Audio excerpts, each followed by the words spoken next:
Gustong tapusin ng Commission on Elections sa COMELEC ang pamamahagi ng mga incentives para sa mga poll workers nang nagdaang halalan hanggang Biyernes. Ayon sa COMELEC, isang araw matapos ang eleksyon noong May 12, kaagad raw silang nagbigay ng mga insentibo. Narito ang detalye ng balita.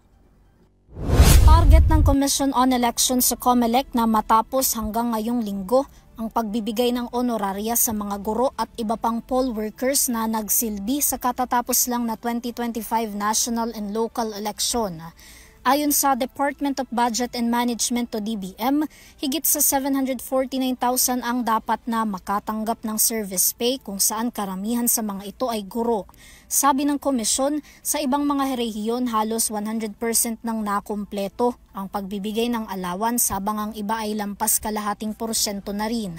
Binigyang diin ng COMELEC na mula nang matapos ang eleksyon noong May 12, agad na nilang sinimula ng pamamahagi ng honoraria.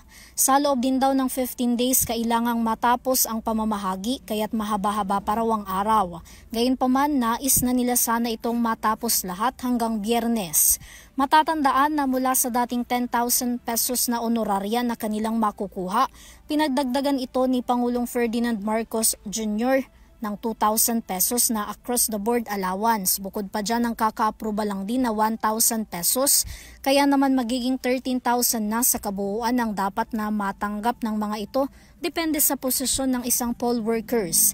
Samantala sa isang pahayag, sinabi ni COMELEC Chairperson George Erwin Garcia na sana ay maging ganap na batas ang pagdaragdag ng honoraria sa mga guro tuwing halalan para maisama sa budget ng COMELEC. Bukod pa dyan, hiling din na magkaroon ng iba pang benepisyo sa mga guro na nagsisilbi tuwing eleksyon. Sinang-ayuna naman ang pahayag na yan ni Senator Sherwin Gatchalian at sinabing tama lang na magsulong ng batas na otomatikong pagtaas sa honoraria. Samantala, galing naman ang mga idinagdag na allowance ng mga poll workers sa contingent fund ng Office of the President mula sa pondo pa na natira noong nakaraang taon ayon kay Budget Secretary Amena Pangandaman.